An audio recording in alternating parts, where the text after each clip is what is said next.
Welcome back mga kababayan sa Tagalog Crime Stories kung saan ibinabahagi ko ang aking obsession sa true crimes at isinasalaysay ko ito sa Tagalog. Kung gusto mo ang mga ganitong contents, make sure to subscribe at turn on all the notifications para lagi kang updated sa mga bago kong videos. Kung gusto mo naman na suportahan ang aking channel sa ibang paraan, you may do so by checking these options. Bilang isang tao na lumaki na salat sa buhay, ginawa ni Ramon ang lahat para magkaroon siya ng maayos na buhay, lalo na at gusto niya magkapamilya. Kalaunan, ang mga pangarap niyang mag-aanap ang bumuhay ay nakamit niya. At kasabay niyan ay natupad din ang kanyang pangarap na magkaroon ng sarili niyang pamilya. Pero kahit ang kanilang pagsasama ay walang happy ending, si Ramon ay ginampanan pa rin ang kanyang responsibilidad sa mga bata. Habang siya ay abala sa pagkayod upang maibigay ang pangangailangan ng kanyang mga anak, ay nakilala niya si Darlina Bambalan. Bagamat si Ramon ay mas matanda ng halos 2 dekada sa kanyang nobya, ay ipinakita naman ni Darlina na siya ay mature at bukod sa panlabas niyang kaanyuan na unang nagustuhan ni Ramon sa kanya, ay pinatunayan nito sa mga kamag-anak at kapamilya ng kanyang kasintahan na mahal niya talaga ito. Kung bibisitahin mo ang social media account ni Darlina ay masasabi mo na katulad ni Ramon, mataas din ang pagpapahalaga niya sa edukasyon. Dahil katulad ng ibang mga tao sa Pilipinas, para kay Darlina ay tanging edukasyon lamang ang maaaring gamitin ng isang tao upang makaahon sa kahirapan. Bukod dyan ay inilarawan din na isang maalalahanin at mapagmahal si Darlina na ilan lamang sa maraming katangian ng isang mabuting ina. Ilang taon pagkalipas nilang magsama sa iisang bubong, ang kanilang pagsasama ay nagbunga ng 2 anak na kinilalang sina John R.J. at Christine Nicole Ramones. Sa ganda ng impluwensya nito sa mga bata ay pati ang pag-aalaga nito sa kanyang live-in partner ay hindi naging mahirap para sa mga kamag-anak ni Ramon ang tanggapin si Darlina. Ang kanilang pamilya ay tahimik na nirahan sa Apari na bayan na matatagpuan sa hilagang bahagi ng Cagayan. Kalaunan, ang magkapatid ay pumasok sa eskwelahan at ang mga hirap nila bilang mga magulang ay nagbunga. Sapagkat ang mga ito ay maayos ang grado at kahit ang kanilang mga kamag-anak ay nagsasabi na sina RJ at Christine ay lumalaking mababait na bata.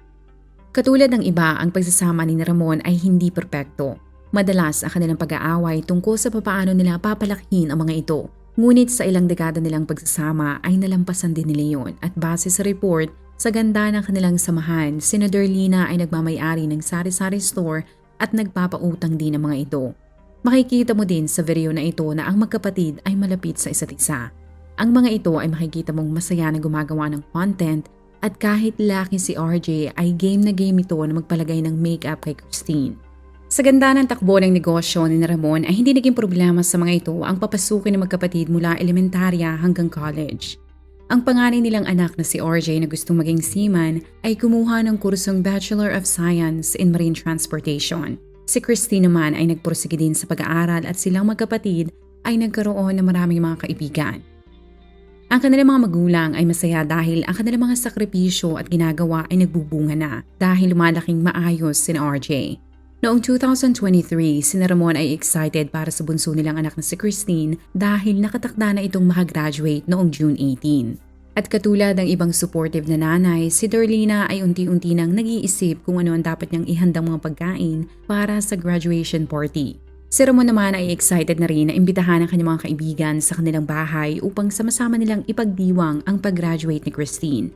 Pero 10 araw bago ang graduation, ang kanilang mga kamag-anak ay magugulat na lamang dahil sina Ramon at Darlina ay makikita na lamang na wala ng buhay sa loob mismo ng kanilang tahanan. Base sa ulat, ang isang kamag-anak ng dalawa ay nagtaka dahil sikat na ang araw ay hindi pa rin nagbubukas ng tindahan sina Darlina na hindi normal, kaya para makasigurado na nasa maayos na kalagayan lamang ang mga ito, isang kamag-anak ng dalawa ang nagtungo sa kanilang bahay sa Barangay Punta. Sa isip niya ay maaaring nakatulog lamang ang mga ito na mahimbing sapagkat noong gabi ng October 8 ay malakas ang ulan. Pero nang siya ay makapasok sa bahay ay tumambad sa kanya ang dugoang katawan ni Ramon. Kaagad itong napatakbo papalabas habang sumisigaw na mabilis na nakakuha ng atensyon ng kanilang mga kapitbahay sapagkat ayon sa ulat ang mga bahay doon ay dikit-dikit. Mabilis na dumating ang mga tao sa tahanan ng dalawa. Ang ilan ay nakiusyoso lamang pero ang mga kamag-anak ng dalawa ay ginawa ang lahat para malapatan ng unang lunas si Ramon. Pero sa kasamaang palad, si Darlina ay dead at the scene, habang ang 67 taong gulang na si Ramon ay naisugod pa sa ospital. Pero doon ay idiniklara itong dead on arrival. Ang balita ay mabilis na kumalat sa loob at labas ng apari. Nang makarating sa mga otoridad ang masamang sinapit ng dalawa ay kaagad silang nagtungo sa bahay ng mga biktima. Kaagad nilang sinelyuhan ng tape ang lugar at sa tulong ng kapamilya ng dalawa ay nakumpirma ng mga pulis na merong nawawalang 2 bag na pininiwalaan nilang naglalaman ng malaking halaga ng pera at mga alahas. Bukod dyan ay hindi rin makita ang logbook ni Darlina kung saan inilalagay ng mga ito ang record ng kanilang mga pautang sapagkat ang mga ito ay nagpapatakbo ng 5-6. Naglibot at nagbahay-bahay din ng mga kapulisan sa buong barangay upang humingi ng tulong sa mga residente na nagmamayari ng security camera o CCTV na malaki ang magiging tulong para malutas ang krimen. Habang idinadaan sa autopsy ang labi ng mga biktima, ang mga otoridad ay binahagi sa media ang maaaring motibo sa krimen.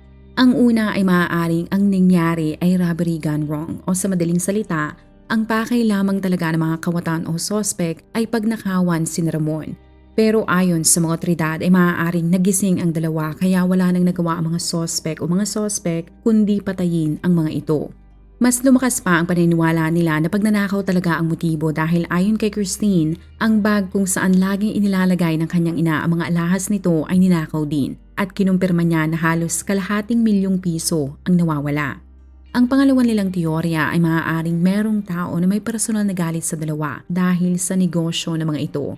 Ang ibig nilang sabihin ay sa taas ng interes na ipinapataw ng mga ito sa kanilang pagpa-5-6, maaaring merong isang taong silang napautang na gipit at hindi makapagbayad. Ang ibang mga tao ay mas naniniwala sa teoryang yan dahil isang araw pagkatapos ng krimen, si Darlina ay nag-post ng ganito sa kanyang social media account.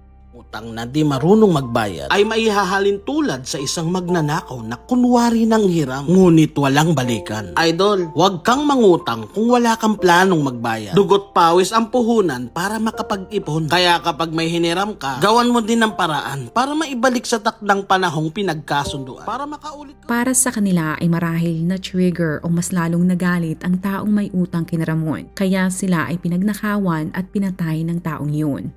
Ngunit sa pagdaan ng mga araw at nasisilip ng mga investigador ang bawat sulok ng bahay na nagsisilbi na ngayong isang crime scene ay tila may hindi nagtutugma sa mga detalye at nagsimula silang questionin ang kanilang mga teorya. Mas dumami pa nga ang katanungan sa nangyari nang lumabas ang autopsy report sa mga biktima. Ayon sa medical examiner, si Ramon at Darlina ay namatay dahil sa malakas na pukpok sa ulo ng mga ito. Ang eksperto ay naniniwala na ang mga ito ay pinalo ng matigas na bagay. Si Ramon ay pinukpok ng 5 hanggang 6 na beses. Pero kung sino man ang salarin o gumawa noon sa dalawa ay tila pinanggigilan o may personal na galit kay Darlina dahil ito ay pinalo ng 12 beses sa ulo. Kung ikaw ay mahilig manood ng true crime sa ibang bansa, alam mo na sasabihin ng forensic psychologist na ang nangyari ay hindi basta-bastang robbery gone wrong. Dahil kung pagnanakaw talaga ang pakay ng salarin o mga salarin, 1 o 2 pukpok ay sapat na. Dahil kung ikaw ang salarin ay dapat nakafocus lamang ang atensyon mo sa pera, alahas at ibang mahahalagang bagay na mananakaw mo. Pero ang pukpukin mo ng 3 hanggang 12 beses ang mga biktima, sasabihin sa iyo ng forensic psychologist na ikaw ay may personal na galit sa mga biktima. Nasa report din na base sa estado ng bangkay ng 47 taong gulang na si Darlina, ang krimen ay marahil nangyari sa pagitan ng 11:11 ng gabi ng June 8 hanggang 2:00 ng madaling araw ng June 9. Ang idea o teorya na maaaring inside job ang nangyari ay mas lalong lumakas sapagkat nakumpirma ng mga investigador na walang forced entry. Ibig sabihin, walang wasak na bintana o door lock na maaaring ginamit ng salarin.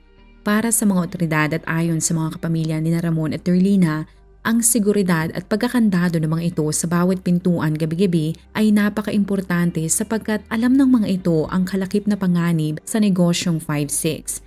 Kaya sigurado sila na gabi-gabi ay hindi tutulog ang mag-asawa na nakabukas ang anumang bintana o pintuan na maaaring gamitin ng mga kawatan para pasukin ang kanilang tindahan at bahay. Ang ilang mga tao nakakita at nakabasa sa nangyaring krimen ay nagtaka na bakit wala man lamang sumaklolo o nakarinig man lamang sa sigaw ni Darlina noong gabi nang mangyari ang krimen. Kahit dikit-dikit ang mga bahay doon at kadalasan ay padar lamang ang pag-itan. Pero ayon naman sa kapamilya ng mga biktima ay wala silang narinig na sigaw o tanging humihingi ng tulong o kahit ungol mula sa tahanan ni Ramon. Sapagkat sobrang lakas ng ulan noon na posible nga naman dahil kung ang bubong ng bahay mo ay yero at wala kang kisame, ang malakas na pagpatak ng ulan ay tila magsisilbing white noise na magbablock sa anumang ingay na manggagaling sa labas.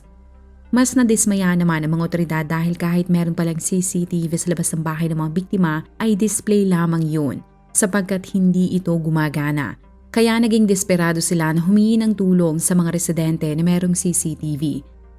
Isa pang balakid sa kanilang investigasyon ay nawawala ang murder weapon na ginamit. Pero kahit marami silang kakaharapin na pagsubok sa pagresolba ng kaso, ang mga otoridad ay umasa naman sa balat na nakuha sa kuko ni Darlina na maaaring magturo sa kanila sa salarin sapagkat naniniwala sila na maaaring nakalmot nito ang suspect.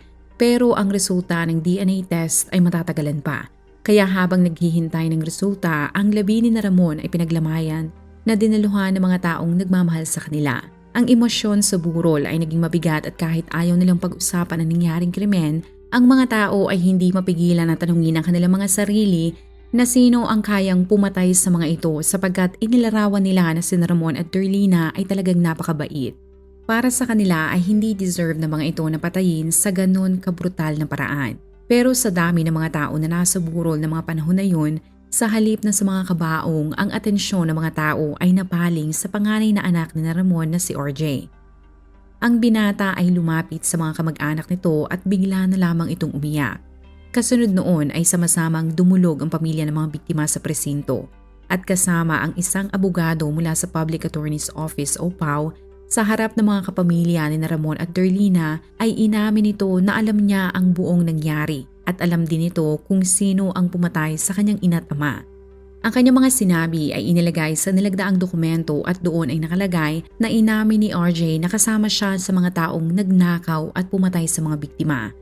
Ang mga tao ay hindi makapaniwala sa kanyang mga sinabi, pero kung titingnan mo ang buhay ni Ramon ay meron kang makikitang mga senyales sa kasamaan na itinatago ni RJ. Sa interview kay Christine ay nalaman ng mga tao na ang masayang pamilya na nakikita ng mga tao sa social media ay hindi totoo. Ibinahagi nito na bilang pangalawang pamilya ng kanyang ama ay ginawa ni Ramon ang lahat para hindi sila makadama ni RJ na silang dalawa ay na-out of place. Ang pagsasama ng kanyang mga magulang ay naging maayos at sa sariling pamamaraan ng mga ito ay laging ipinapakita ni Darlina ang kanilang pagmamahal sa kanilang magkapatid. Pero kahit ano pa atang ibigay na materyal na bagay kahit pagmamahal ng mga ito sa kanyang kuya, si RJ ay nagawa pa rin magrebelde. Ibinahagi niya na tulad ng ibang mga magulang, ang kanyang ama ay hindi nagugustuhan kung nagkakaroon sila ng problema sa eskwelahan. Si RJ na hindi maayos ang grado dahil sa mahilig sa pagbabarkada ay laging napagsasabihan. Pero sa halip na makinig, ito ay lalong nagagalit. Ibinahagi niya na sa tuwing ito ay mapagsasabihan, napansin niya na pinipigilan ni RJ ang kanyang sarili sa pamamagitan ng pagsasarado nito ng kanyang kamao. Ngunit ang lumalalang tensyon sa kanilang bahay ay mas lalo pang lumaki nang matuklasan nila na si RJ ay meron na palang anak sapagkat ito ay nakabuntis habang nag-aaral sa college. Ang nakakagulat na balita na yan na naging dahilan kung bakit ito ay hindi nakagraduate na lalo namang nagpagalit kay Ramon. At para maitago ang kahihiyan na ginawa ng kanilang anak, nagkasundo si Darlina at pinagsabihin din nila si Christine na wag nitong ipagkakalat ang kahihiyan na ginawa ng kanilang kuya sa ibang mga tao, lalo na sa kanilang mga kamag-anak, dahil sila ay magiging kahiyahiya sa paningin ng mga ito. Para kay Christine ay maaaring pinatay ng kanyang kapatid ang kanilang mga magulang dahil sa sama ng loob at galit. Pero kung tatanungin mo naman si Jason na kapatid ni Darlina, ay selos ang punot dulo ng lahat. Ayon sa kanya, sa tuwing ang mga tao ay pagkikwentuhan ng magkapatid, wala nang bukang bibig ang mga ito kundi ang maayos na grado ng dalaga at kung gaano ito kabuting anak. Ibinahagi din ito na mas maraming pukpok sa ulo si Darlina dahil maaaring nung nabubuhay pa ito ay hindi nito maitago ang kanyang favoritism sa bunso nitong anak na si Christine kesa kay RJ. Maaari ding mas nagalit at napuno ng selos si RJ nang malapit nang gumraduate si Christine sa college. Ngunit ayon sa dalaga ay wala itong dapat ikaselos dahil pagkatapos matuklasan ni Ramon na nakabuntis at nagkaanak na ito ay hindi pa rin nila sinukuan ang binata. Nang humupa na ang tensyon at mga emosyon sa nakakagulat nitong sekreto, sina Darlina ay kinausap pa rin si RJ na bibigyan nila ito ng isa pang pagkakataon para makatapos sa college sapagkat gusto nila itong makitang matupad ang kanyang pangarap na maging isang seaman. Kaya ganoon na lamang ang sakit na nararamdaman ng mga kamag-anak ng mga biktima dahil karahasan ang isinukli nito sa pagmamahal na ibinigay sa kanya ni Ramon. Pero ang teorya ni Christine at Jason na selos, inggit at galit ang dahilan at motibo niya sa krimen ay nagkakamali ang mga ito. Ayon sa sinumpaang salaysay ni RJ ay hindi siya ang nagplano ng krimen. Sa halip ay tinawag niyang mastermind ang lalaking si Venner Quiliopo. Si Christine ay nagulat nang idawit nito si Venner sapagkat nang nabubuhay pa ang kanyang magulang ay hindi ng mga ito itinuring na iba si Venner. Sa totoo nga ay parang anak na ang turing nila sa binata. Si Venner ay naiulat na 3 taon ng Coast Guard apprentice. Ito ay madalas sa tindahan ni Darlina. Sa totoo nga ay isa ito sa mga taong may utang sa logbook na nawawala. Sa salaysay ni RJ ay bukod sa kanila ni Venner, kasabwat din ang tricycle driver na si JR at ex-convict at addict na si Jefferson Abalos. Sinabi din nito na si Venner ay isang sugarol. Nang malaman niya na merong itinatagong ₱250,000 ang kanyang ama sa loob ng bahay, ay naikwento niya yun sa 3. Noong una ay pabiro di umunong sinasabi ni Venner na nanakawin nito ang pera. Ngunit hindi niya lubos akalain na tototohanin pala yun ng 3. Inamin niya na first week of June pa lamang ay pinagplanuhan na nila ang pagnanakaw. Nilinaw din niya na ang tanging gusto lamang ng mga ito ay nakawin ang pera at paghati-hatiin yun. Kaya noong gabi ng June 8 habang malakas ang ulan, silang lahat ay di umunoy gumamit ng droga bago pumunta sa kanilang bahay. Bilang isang lookout ay nakita niya di umano si Venner na kumatok. Sa kadahilanan na malapit nga ang binata sa kanyang mga magulang ay wala itong problemang pinapasok ni Darlina pero nagalit ang kanyang ina na meron pa pala itong 2 pang kasamahan. Sinabi ni RJ na bilang isang lookout ay hindi niya alam kung ano ang nangyari sa loob pero kinabahan na siya nang dali-daling tumakbo ang 3 papalabas ng kanilang bahay at si Jefferson Abalos na pinakamalaking tao sa kanilang lahat ay puno ng dugo. Doon na niya nalaman na hindi lamang pala pera at mga alahas ang kinuha ng mga ito pero pati ang buhay ng kanyang mga magulang. Ibinahagi ni RJ na pinagbantaan siya di umano ng 3 na kung siya ay lalapit at aamin sa mga otoridad ay ang susunod na mga itong papatayin ay ang iba pa niyang mga kapamilya. Sa presinto ay mga yak-yak nitong sinabi na mabuti na lamang at wala sa kanilang bahay si Christine nang mangyari ang krimen dahil kung ito ay natutulog ay maaaring pinaglamayan din ito. Pagkatapos ng kanyang pag-amin, si RJ ay sinampahan ng kasong robbery with homicide at ito ay mananatili sa presinto habang naghihintay ng kanyang paglilitis. Kung sasabihin mo ay dapat sinugod na ng mga pulis ang bahay ng 3 pang mga taong pinangilanan ni RJ ay hindi naman nila yon magagawa. Dahil nang umamin si RJ ay 4 na araw na pala ang nakakaraan nang mangyari ang krimen. Kaya ang tinatawag na warrantless arrest kahit ang hot pursuit principle ay hindi maaaring gamitin ng PNP dahil malalabag nila ang batas. Sa madaling salita ay kung gusto nilang masampahan ang kasong robbery with homicide sina JR, Jefferson Abalos at Venner ay kailangan nilang galingan ang pagkalap ng ebidensya na magpapatunay na may kinalaman nga ang mga ito sa krimen, tulad ng palitan ng mga ito ng text message, chats o kahit DNA ng mga ito sa loob ng bahay ng mga biktima. Nang ma-interview naman si Venner na inaakusahan na di umunong mastermind ay itinanggi nito ang mga paratang ni RJ. Ayon dito ay hindi niya magagawang patayin ang mga biktima at sinabi din niya na imposible ang mga sinasabi ni RJ dahil noong June 8 ay kasama niya ang iba niyang mga kaibigan at sila ay nasa bayan ng Lalo na 1 oras ang layo mula sa Apari. Makikikuan ako dyan, ading ko, makiki-cooperate ako kung ano man yung pwedeng maitulong ko or ganyan, or maitulong ko or na details. Wala akong kinakatakutan na kuan ading kasi wala akong ginawa dyan, wala akong alam dyan sa totoo lang. Nabigla na nga lang ako na on the air na pala ako, hindi ko naman alam. Wala man akong alam dyan, ading ko. Sa tagal-tagal ko, alam mo yan, sa tagal-tagal ko sa DNR pa lang, dyan na 5 years ako sa DNR. Alam ko na yung pag-isama niyo sa akin, open ako sa lahat sa inyo. Pero yung ganyan na maipaparatang sa akin, yan yung hindi ko talaga matanggap at hindi ko kayang pwedeng gawin sa buong buhay ko, ading ko. Alam mo naman na gaano ko kamahal si Mami Der.